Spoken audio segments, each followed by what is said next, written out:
Right, well, thank you very much, Peter. Thank you very much, SRP, for this great honour of giving this year's John Dunster Lecture. It is quite special because towards the end of John's career, I did have some engagement with him on various issues. So that makes it quite a special honour for me. And we'll say a little bit more about John a little bit towards the end. It's also a great pleasure to use this lecture to explore an issue which is very close to my heart, and that is radiation protection culture. And to have the opportunity to explore that through a bit of a personal journey.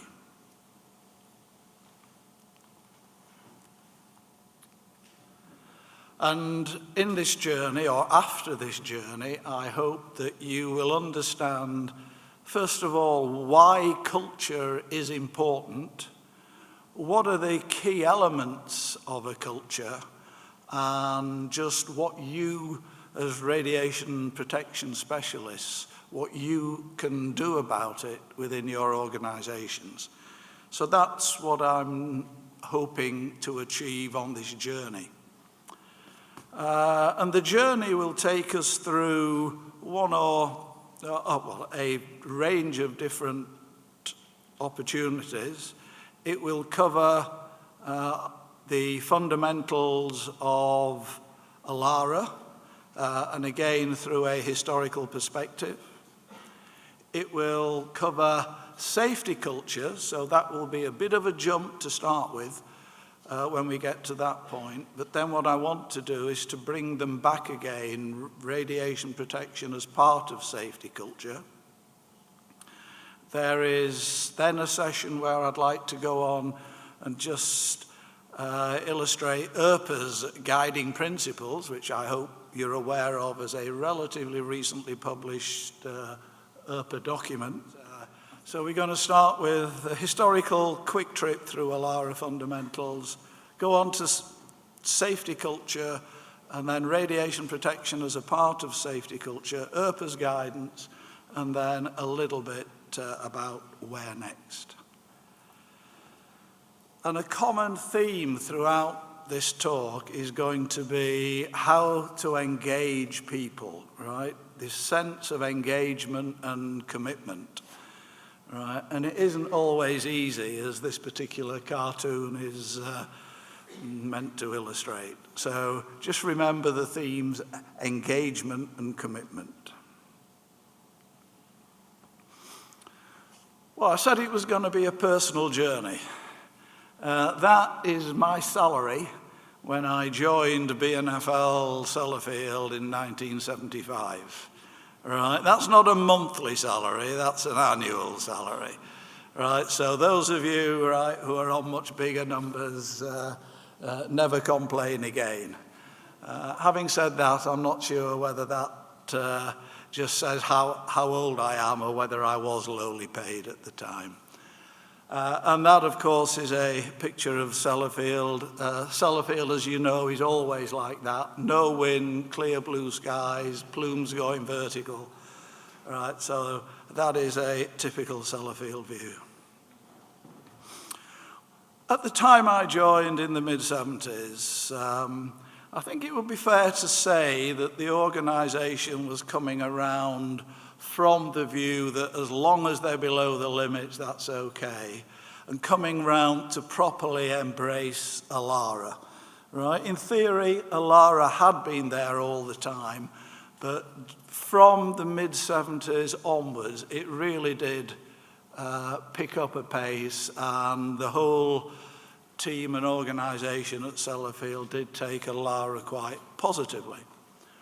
And one of the steps that was taken was to set up this dose reduction team, and I had the pleasure of leading it. So we'd send a team in to study a plant by plant, how and where was the dose received, how can we reduce it? So you then, well, how do you reduce doses? You go to the standard radiation protection textbooks, and there's an early edition, the first edition of Martin and Harbison, and it says quite clearly, radiation is controlled by distance, shielding, and time. That's great, right? We're all scientists and engineers in our profession, and that's our comfort zone, right? We can do distance, we can do shielding, we can do time. So we were very, very comfortable. It's what engineers and scientists like, shielding, etc., etc. Now, I'd like to think Martin and Harbison nowadays, Pete, would take a slightly broader view on the things that we're going to come on and talk about. But that's what it said. Radiation is controlled by distance, shielding, and time. So we did that for a while. And then we realized that, yeah, okay, it's not just engineering, processes are important. And NRPB, as it was called at the time, and I will always call it, and others put a lot of work into what was called the Alara Procedure. It was John Croft's, it was one of the central themes of his Dunster presentation last year. And Jacques Lachard, my friend, was heavily involved. We got involved, I think we first met Jacques when we were doing this sort of stuff. And looking at procedures, yes, we had many, many big challenges at Sellafield. And one that I was centrally involved in is how to ensure that Alara is properly applied on a major project. And we had this major project in the 80s, the South Dissolver project. It meant going into a cell that nobody had been into for 30 years, that had handled many thousand tons of nuclear fuel, ripping it out and refurbishing it. And the original dose estimate was about 30 man-sieverts to do this one project, which was about 3 total years worth of Sellafield dose at the time. But by applying some quality procedures, getting a phased system of reviews from concept level through to what are you got to do, get the teams together the day before, to reviews, how did it go, what's the learning. By applying that system, right, as you can see, the final dose, still a big number, but a lot lower, and overall it was a pretty successful program. And it did actually become, the procedures that we had became a way of life, and the engineers engaged, and they were solving engineering problems through these reviews, as well as the dose and all the rest of it. So it really did become a way of life and was successful. So, okay, you get the engineering right and the processes right, but there was still this feel that we had that something is still missing, right? We're not quite there with the full range of Alara. And it's something, what's missing is difficult to articulate and quantify. And my first experience of this unknown factor is illustrated by the next 2 or 3 slides. And this is the days before laptops and networks, right? The dose data came out from a central computer on reams of printouts. And every supervisor on the plants, if his team were on weekly film badges, he got one of these printouts weekly, if it was monthly. And it would be like that. It was the star chart. So how far the stars go across represents the dose to date. So there you've got a pretty typical group of Sellafield workers, right? So as a young health physicist, I sat down with my supervisor and you chat, well, okay, if this is July and the doses are quite as disparate, yeah, I can't understand it. Take me through it. What's happening here? So he said, oh, Partington, he's come in from a high-dose plant. He's been in B30, so he's come here to just quieten off a little bit. Right, so his dose doesn't count. Wilkins, he's been off sick quite a bit, so that's not totally representative. Sallet, he came in from a low-dose plant. Wakeford's a new starter. Right, so that's starting to explain this. So you eliminate those names and you've got a group there. And if you look at them, the last three doses are quite a lot lower than the others. So next question and discussion with the supervisor was, well, why are these lower? Are these the shirkers? Are these the ones that really aren't pulling the weight? And he said, well, no. Well, Marsden, he likes to get his head down on night shift, perhaps, but you know, in general, they're pretty good. So you end up with this group here. And why are Barnes and Croft quite significantly less in terms of dose than the rest of the working group, right? So, you know, are they keeping their heads down well? And the supervisor says, no. Actually, if we've got a difficult job coming up, I'd rather give it to one of these two because I know it'll be done right and efficiently. So that's quite an interesting picture. So what is this sort of Barnes and Croft factor? Right? It's the same plant, same work, same training, same procedures, but consistently lower doses. There's something, personal awareness, right, that they get it. They're using local knowledge, they're knowing where to stand, they're preparing effectively, they know when to be quick, when they can take the time. So there's something about personal awareness. I'm not quite sure you'd totally use the word culture yet, but it's getting there. It's attitude, awareness, engagement, right? And wouldn't it be great if we could just bottle that and give it to the others, right? So that's where we're getting towards these soft, cuddly things. So we were starting to think about these very personal issues when a bolt out of the blue happened.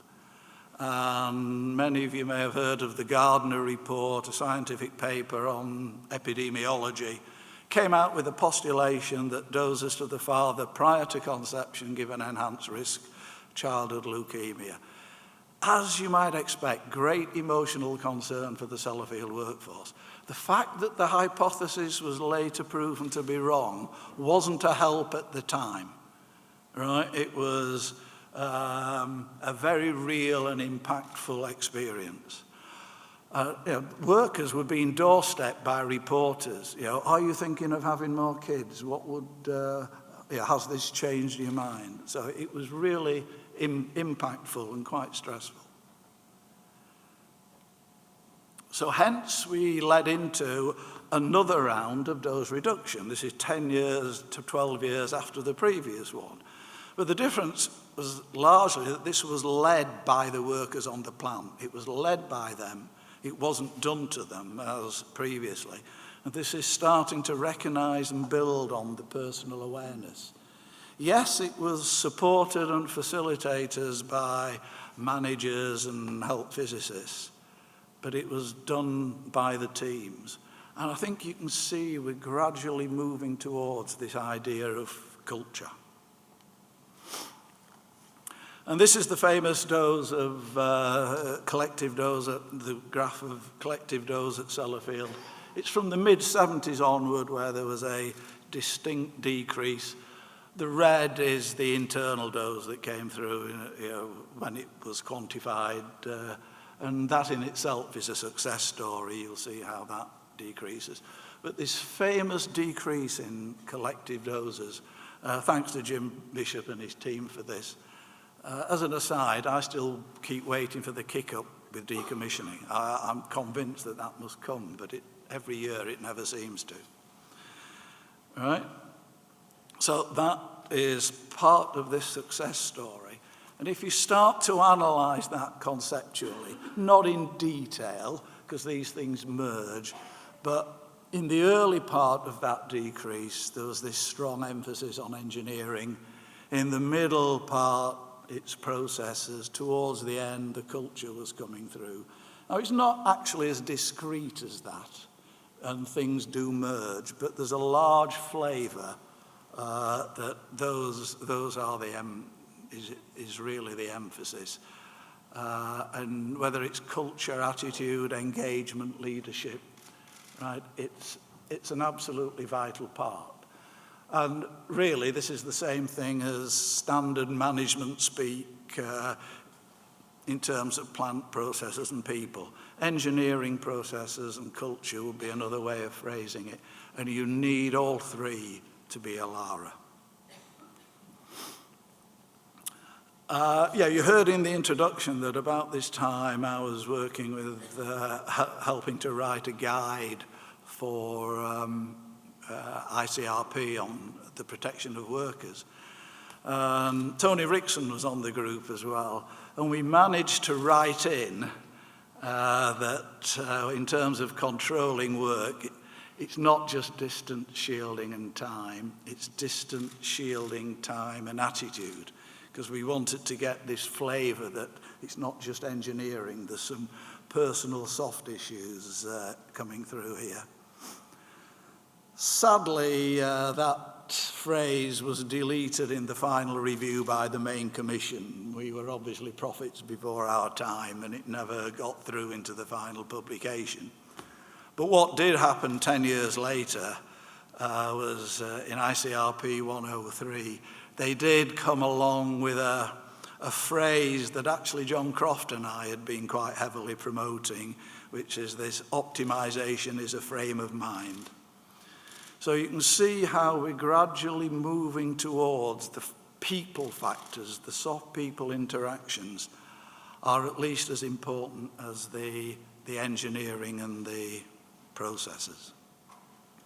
So that's it. People issues are just starting to show through. That's a quick flip through the fundamentals of Alara, and I want to do a complete change for this next section. Because meanwhile, around the world, a whole series of events were important, right? From about the mid-80s over the next 20 years, there were a series of seminal, shall we say, learning experiences. And I've listed 9 of them there. 3 of them are in the world of nuclear, obviously Chernobyl, the Tokamura criticality, the Thorpe spillage in 2005. There's 2 major events. All the others absolutely nothing to do with radiation. Petrochemicals, Piper Alpha, Texas City, major oil refinery explosion in the States. Right? 2 space events. Columbia Space Shuttle, when there was something wrong with the tiles on re-entry. The Challenger, when the O-rings froze and it exploded on takeoff. 1 rail event, Ladbroke Grove, could have been Potter's Bar, and a Nimrod crash. And you think, well, hang on, this is a lecture on radiation protection culture. What on earth have these got to do with radiation protection culture? How are these events linked? Seemingly different events. But when people eventually sat down and started looking at them, something across them all was totally common. And this is when we get into this term now, safety culture. And it started to come through actually in the follow-up to Chernobyl in the late 80s. And then it was picked up by the other high-hazard industries around the world, petrochemicals, etc.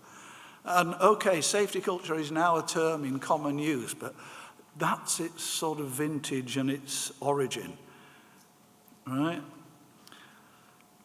And many people, including some of the people I worked with, started to look at these events and look at what was common. And within PNFL, Dick Taylor and Helen Rycraft were heavily involved.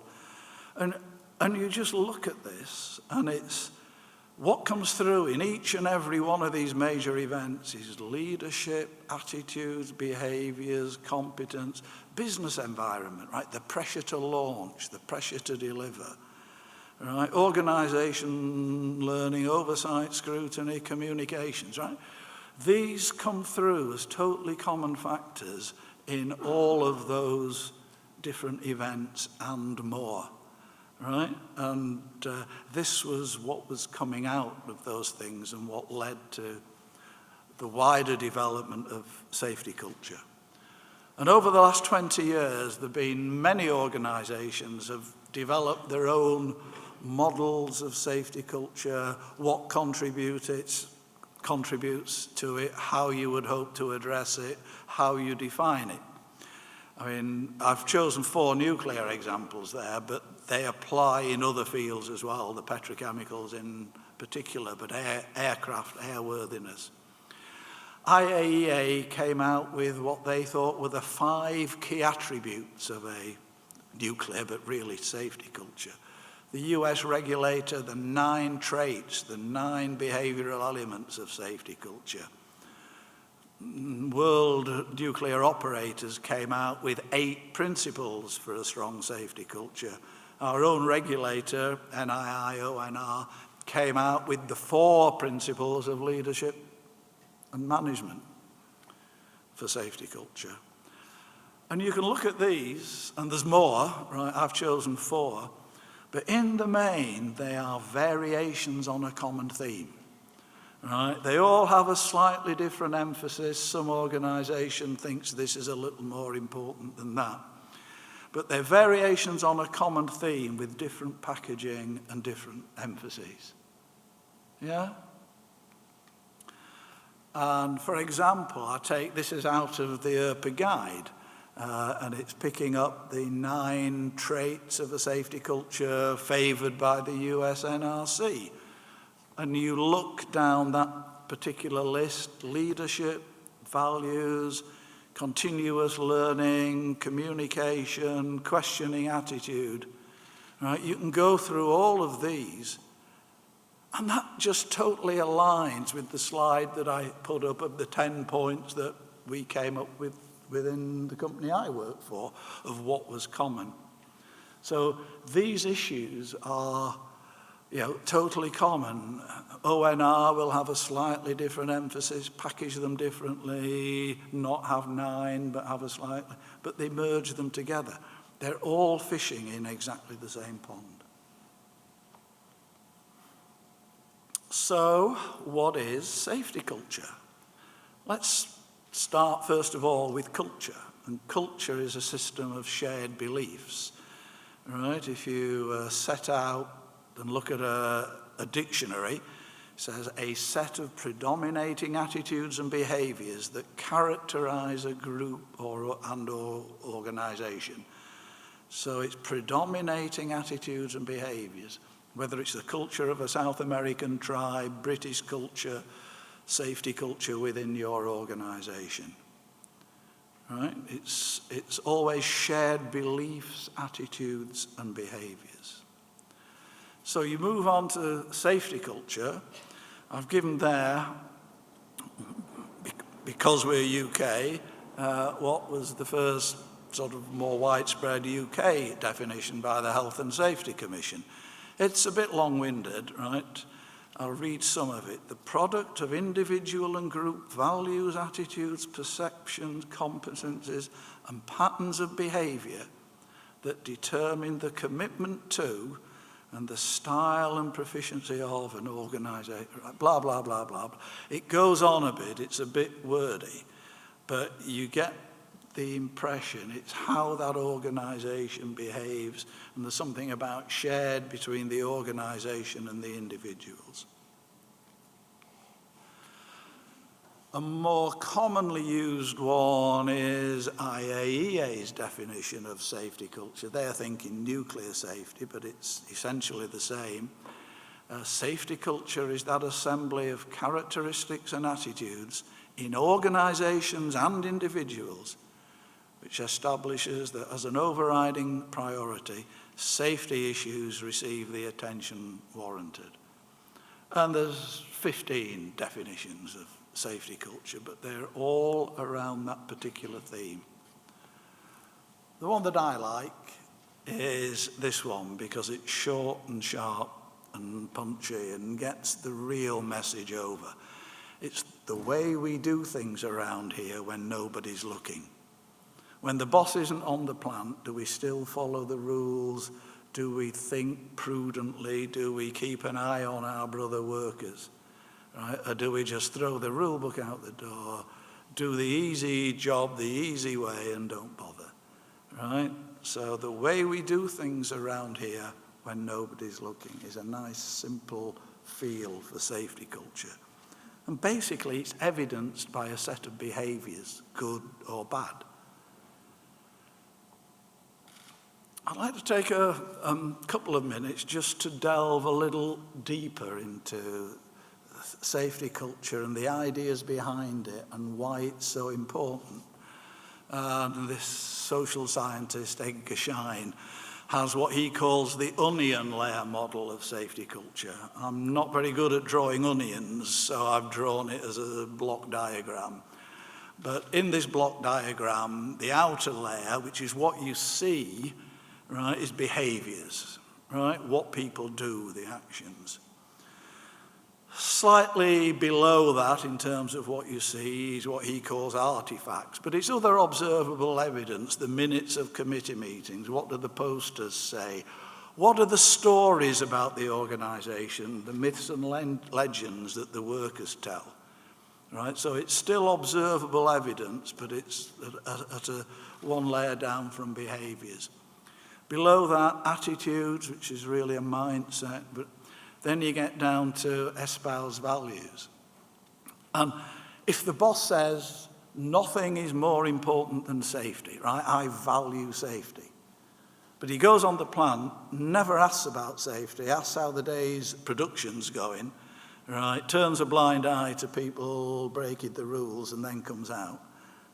He doesn't value safety, and people will cotton on to that. So whatever he says, his real inferred espoused value is not safety is important. But that's right down at, right, quite well hidden.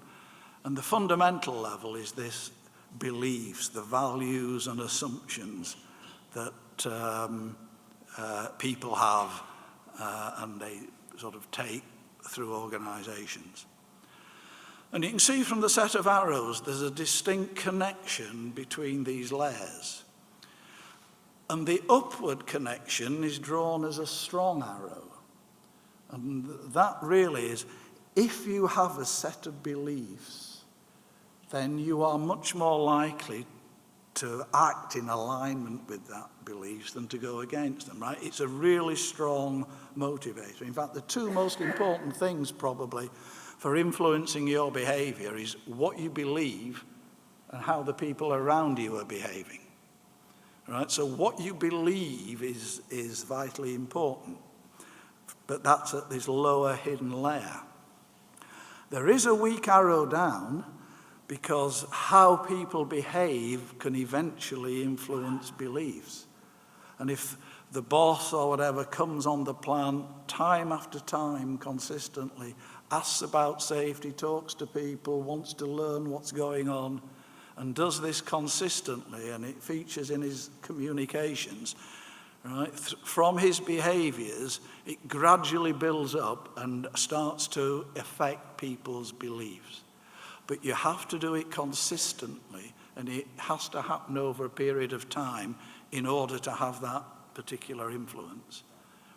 So what's important is how people believe, and ultimately the whole of the safety culture approach is designed to work at the level of beliefs, right? And that's why working at a cultural level is particularly important, because it gets people to do the right things naturally, right? And that's the way that you want it to be.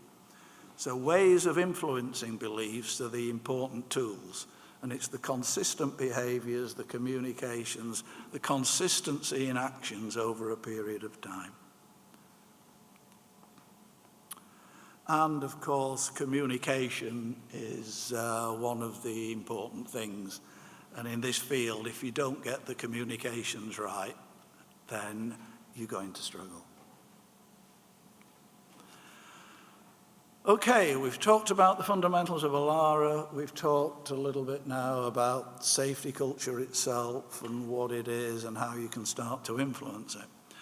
I'd like to take a few minutes out now to look at an exercise that we did within British Nuclear Group to try and bring all of these different aspects of safety into one integrated model. And it's some work that a lady called Helen Rycraft was heavily involved in. She's now the IAEA lead on safety culture out in Vienna. She was Magnox, BNFL. And we had this integrated model where we had what we'll call the components of safety: nuclear, radiological, conventional, etc. And they're all different and distinct, but in terms of how you want to approach them, how you want the managers to behave and the people to behave, it's all surrounded by a totally common set of management and leadership factors. So in this model, right, you have the individual components. Because of the industry where we had nuclear safety, radiation, industrial safety, environment protection, environmental safety.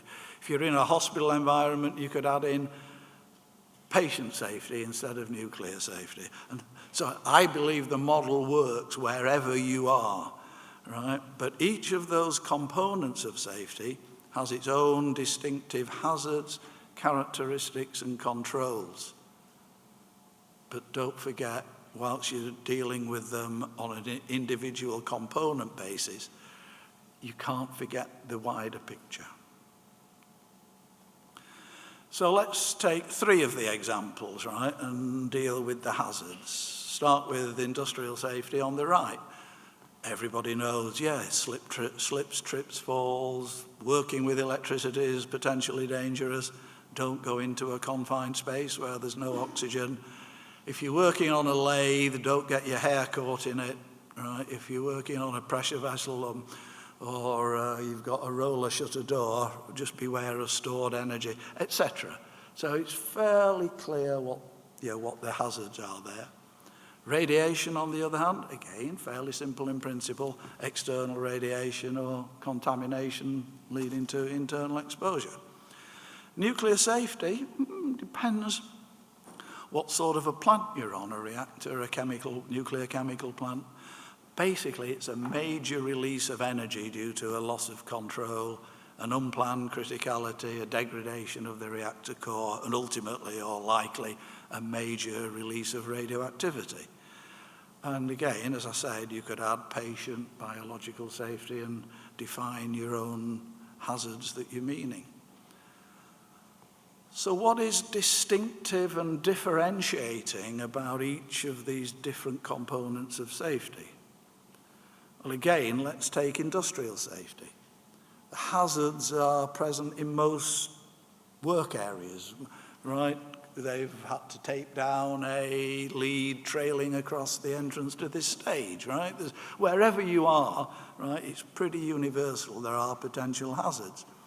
And the hazards are mainly obvious, right? If you're working on the edge of a building and there's a big drop, right, that's a pretty obvious hazard. Electricity is a pretty obvious hazard. And what's more, the consequences of getting it wrong are pretty immediate and can be pretty severe, right? So this is all part of the characteristics of conventional safety, but it's in the main common sense. Go over to the other end, radiation safety. Yes, it's routinely present in defined areas. We normally call them controlled areas. You can't see or sense it. You need instrumentation. And in particular, the health effects, total opposite end of the spectrum from industrial safety. Right? There's a chance in 10, 20 years something might happen, but it might not. Right? It's a totally different feel and a totally different understanding. I'm not talking about the high dose region there, of course, but nuclear safety, right? Just think of the characteristics of that. It's high consequence, but very low probability events. Because of defense in depth, you've arranged it that no single error will give rise to the event.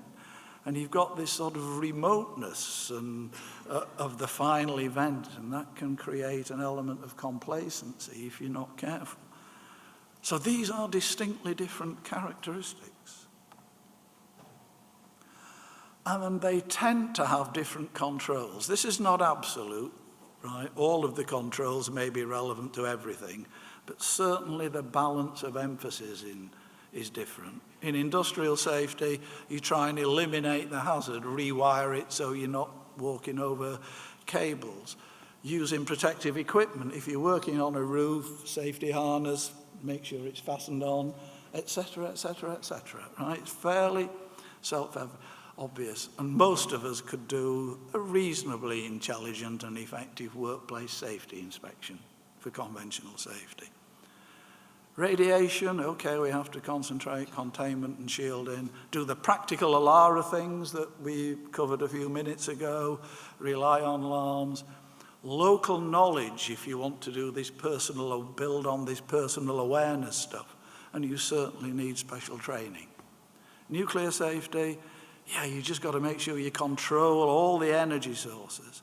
And what's particularly important is very detailed compliance with the safety case, following procedures, right? Clearly you need special training. And this whole concept of management of change, whether it's a physical change, an engineering change on the plant, or a change in the management arrangements. Formal assessments, you just can't afford to get it wrong. So, okay, those controls, you know, they in general can be applied everywhere, but there is a distinct difference in the balance of emphasis. But come on to this all-enveloping thing, the common management factors, culture and leadership. What do you expect, right? Clear standards, expectations and accountabilities, visible leadership, management presence on the plan, right? The organisation is open to learning, open to challenge and discussion. Are you sure we're doing it right? A listening and coaching style, conservative decision, right? It's all the things going back to those 10 or 9 or 7 or whatever it was, those traits that we talked about earlier.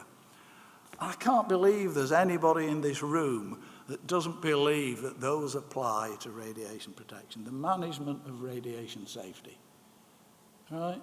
Just as it does to nuclear safety, to patient safety, wherever you are. And hence the model that we were promoting recognize that, yeah, the components do have differences which need to be addressed and recognized. Right? Radiation is different from conventional safety. But you've got to treat it in a common management framework whilst recognizing those differences.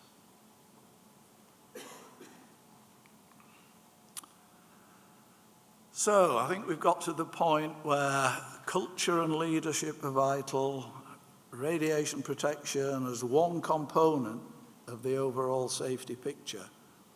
So when Bill arrives for work at 7 a.m., how do we get Bill on board with radiation protection culture? And along came some help. I have one of the few properly printed versions of this, but it's readily available on the ERPA website as a PDF. And this came out as a project, right? It was proposed as a key issue for ERPA to work on at the Buenos Aires Congress 2008, proposed by the French Society, Bernard Le Guin, Jacques Lechard to the fore in this particular proposal, a collaborative approach over 6 years to work up the issues, quite a strong SRP input and engagement. And ultimately, this was published in Geneva in the middle of last year. Just like pick up a couple of challenges that were in the drafting process, just so you can get the flavor of how different people, different countries perhaps look at this. One of the challenges that some of you might recall in one of the early workshops was a group saying, radiation's different, right? We've got to start with a blank sheet of paper because how we approach radiation is different. Now you'll see, I think you'll understand from the background I've just gone through, there was an alternative view which did eventually prevail. You can't treat radiation safety as different in totality, right? the safety culture literature, which is quite well developed, is highly relevant to RP, all the common management and leadership stuff. But our radiation safety is a subset with specific attributes. And that's how the guide went forward. There's another discussion of, if we talk about radiation protection culture, well, how wide is it, right? And one of the views was it encompasses workers, public, and society. You want people living in high radon areas to be able to understand radiation and have a, quotes, radiation protection culture. And yes, and many of us, you can understand that, that's vitally important. But in order to have a project that had a prospect of delivering on a reasonable time frame, we eventually agreed that this document would focus solely on radiation protection culture in the workplace. And yeah, the drafting was difficult. 4 international committees, and of course the first drafts looked like a camel and did need a little bit of rework. But okay, the middle of last year we ended up with this published. What's it aimed at? The objectives, the first one is to foster a belief, right, that dealing at the cultural level is the right thing to do and the most effective thing to do, right? i.e. embedding RP at a cultural level is by far the most effective way of getting the right behaviours and attitudes, and that's what we want. So as well as trying to make people come to the view that yes, we have to engage with culture, we also want to provide guidance to help equip the radiation protection professionals, right, on how to promote a successful RP culture within their workplace. So it's both trying to enthuse whilst giving some practical help. That's the contents. I'm not going to go through each and every chapter there, but hopefully it's laid out in a semi-logical order. But I've chosen some key points that I think are particularly key to spend a few minutes on. And the first one is leadership. And it really is the first one, right? It's quite deliberately put there as key issue number 1. Because the experience in the whole field of safety culture, of trying to get a cultural change within any organization, be it, not just safety, but how the organization strives to meet its mission. The whole experience says that if you don't have the leaders on board, then nothing effective will happen. So the number 1 issue is getting the leaders on board. And that's, okay, you've got the hierarchical leaders in the organization, the MD, the chief exec, the directors, the board, and the senior managers. But don't forget the natural leaders.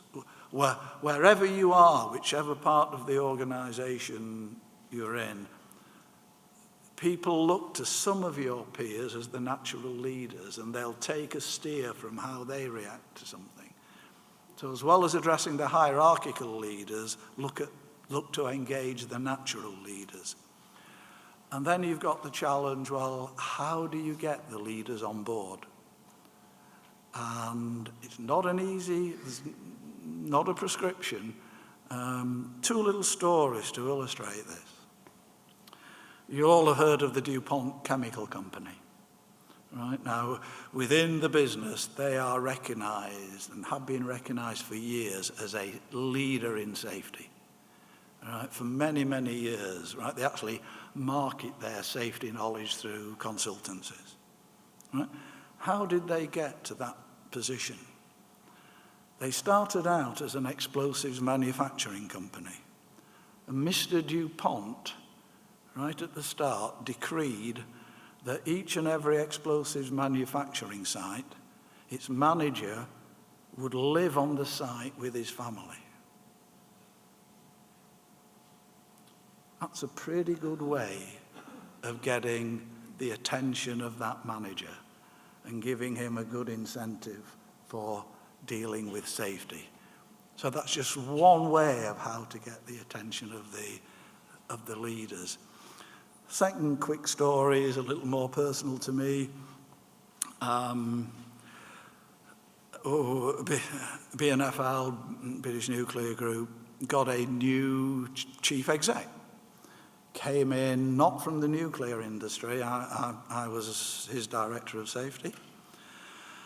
And yeah, we had conversations. He was a bright guy, good manager, and he recognized that particularly in this industry, safety is important. And I didn't have a problem. You know, I was regarded quite as one of the key team. That's absolutely great. The company then had an event, right? It was an embarrassing event, a safety event, but high profile politically. And about a week after the event, my chief exec found himself sitting in the minister's office for half an hour. And during that half hour, he recognized that safety is a career-threatening opportunity, right? And he came out of that, and I became his favorite director, right? And we worked closely together, and safety culture became right at the top of the tree, right? So, two totally different examples. So how do you do it? How do you get the attention of the leaders? I'm not advocating that if your leader isn't listening, make sure you have a big incident to get his attention. I don't think that's necessarily the right way to go. But what I am saying is, okay, there are some standard techniques. You can do the presentations on some of these events, the learning from major events, show how important it is, but also look for what turns that leader, what turns he or she on, what's important, what's his or her career. How can you help them? How can you pick up on their particular interests? Right, so there's no unique answer in how to get the leaders on board. But if you don't do it, it won't be good. And sometimes you've just got to use your imagination. But when you've got them there, their commitment must be meaningful. Right? We've looked at the example of the guy who says safety is important, but then goes on the plant and never talks about it. Right? And the tremendous adage, right? If you remember one thing, I think this adage is one of the best, and it says, you can't talk your way out of something that you behaved your way into.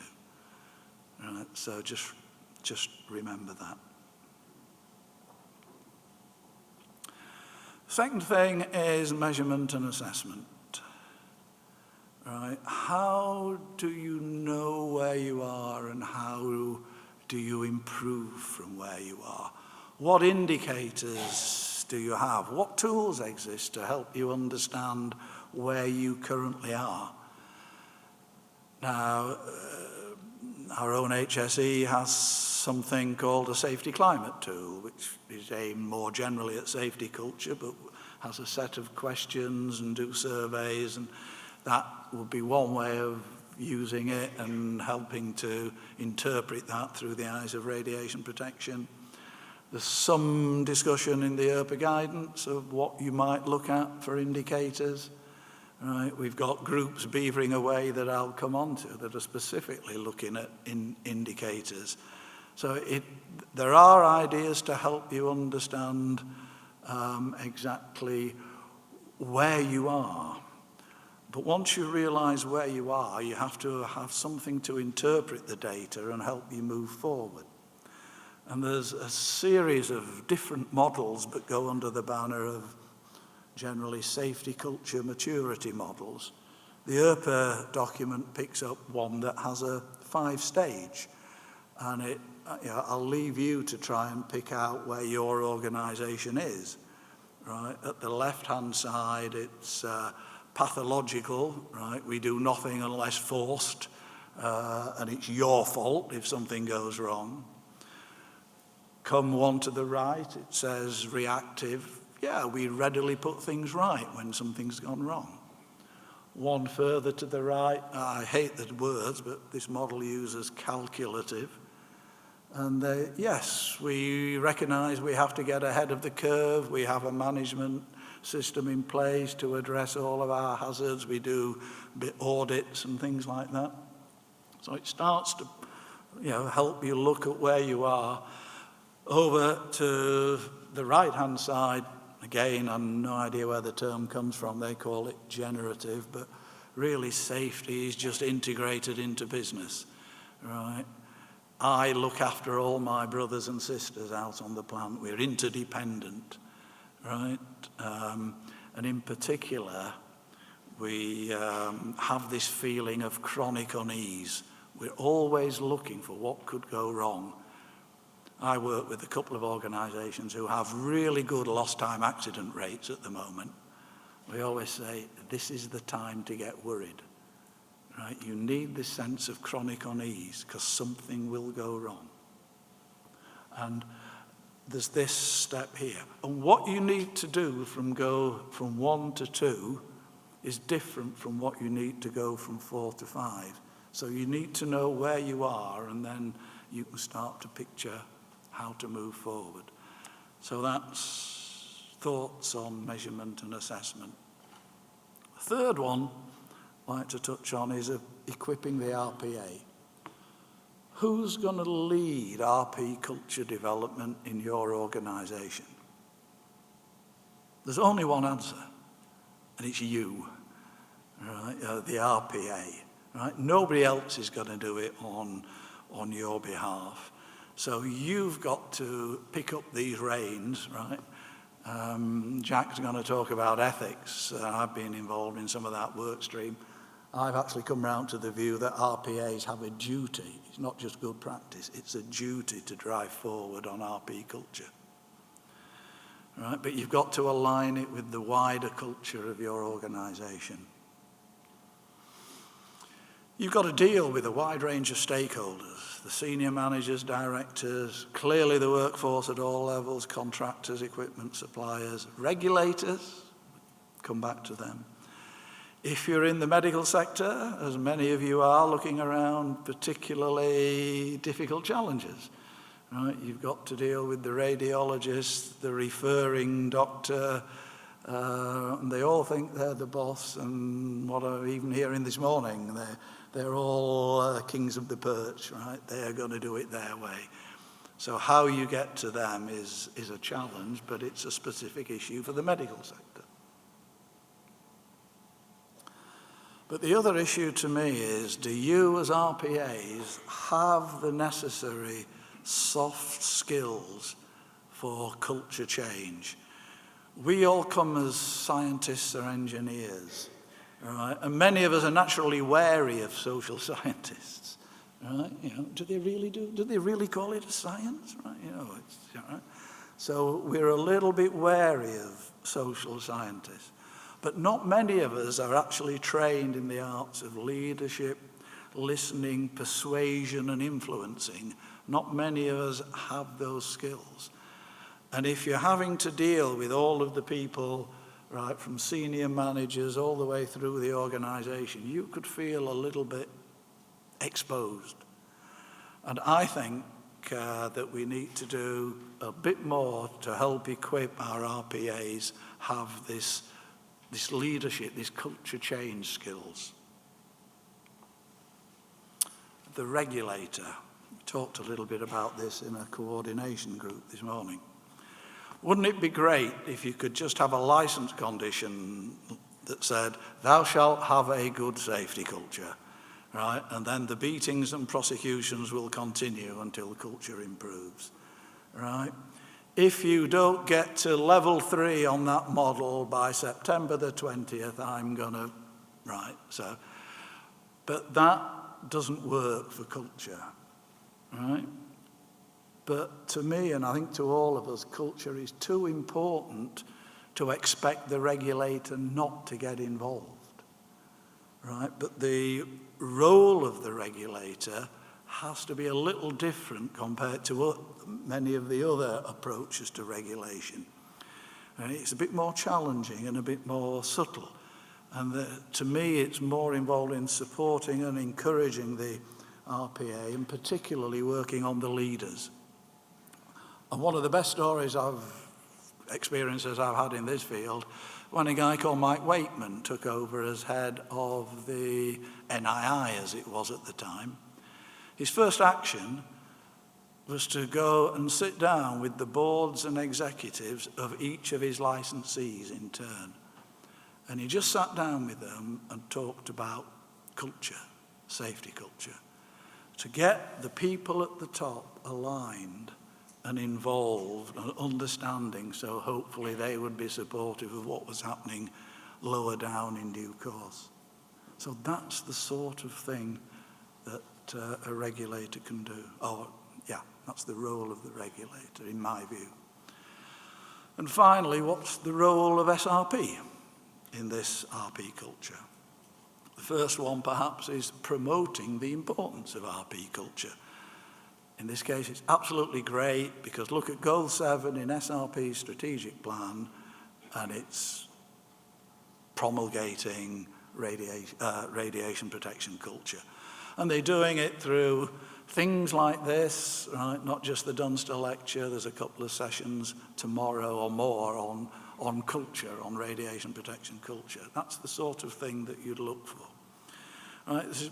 Also look to SRP to share experiences and develop guidance. And the next slide will pick that up. Promote cooperation with interested parties, certainly working with other professional bodies, as you'll see next slide, but with employers' organisations at the generic level. I believe today SRP has sat down with the Safety Directors Forum in the nuclear industry to try and make sure they are aligned and get them to go back into their organisations and support it.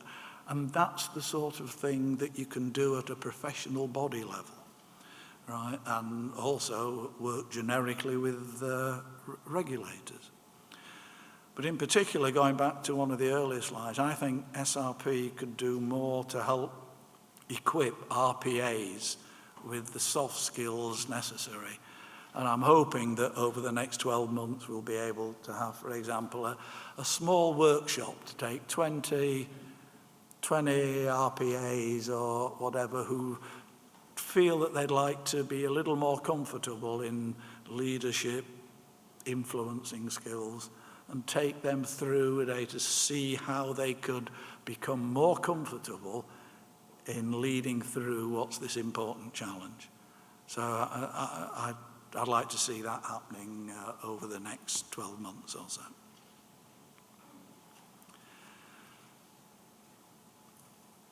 What SRP has set up as part of the goal is a series of working groups, right? We've already got a paper published in JRP led by Pete Cole, and we've set up sector-level groups. The nuclear industry, Carl Davies, Becky Anderson was representing them this morning. The medical sector, Claire Louise, roaring ahead, research and teaching, Christine Edwards, Pete Cole, also making good ground. General industry, Axel MacDonald, just starting to think about how to move forward. And it's important to work at those sector levels because the detailed challenges are different, but there is a lot which is common, which is why there is an overall coordination group with John Croft and myself. So a lot of really good stuff happening there. And the aim ultimately is to support and embed RP culture across the UK and then to look at the feedback into the international world. What's going on there? How can we help? Do we need some further work? What the next slide says anyway is ERPA and beyond. Right? And it was a situation that this guiding principles document is seen as a start and not an end. So what we're aiming to do is share our experiences from SRP at the Cape Town Congress, the next ERPA International Congress in May 2016, right? And then engage in what's the wider experience, is it profitable to work on at an international level on creating guidance at the more detailed level, or whatever. So it's to try and feed back internationally as to where we go. And the other thing at an international level, it's already been decided that it would be good to work with other organisations in the medical sector. And ERP has started some work with IOMP, the International Organisation of Medical Physics, I think, and WHO to develop some guidance for the medical sector.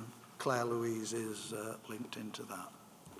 And in summary, what I hope that you've been able to understand why culture is important, why it is important to operate at the level of beliefs, right? It is a challenge for those of us who are scientists and engineers and from that background, right? We need to engage and get some other personal skills, but it is something which is important and is rewarding. And the final slide is basically a picture of John Dunster, whose lecture, for whom this lecture is in memory. John was, as well as being a director of NRPB, he was deputy director of the HSE and a member of ICRP.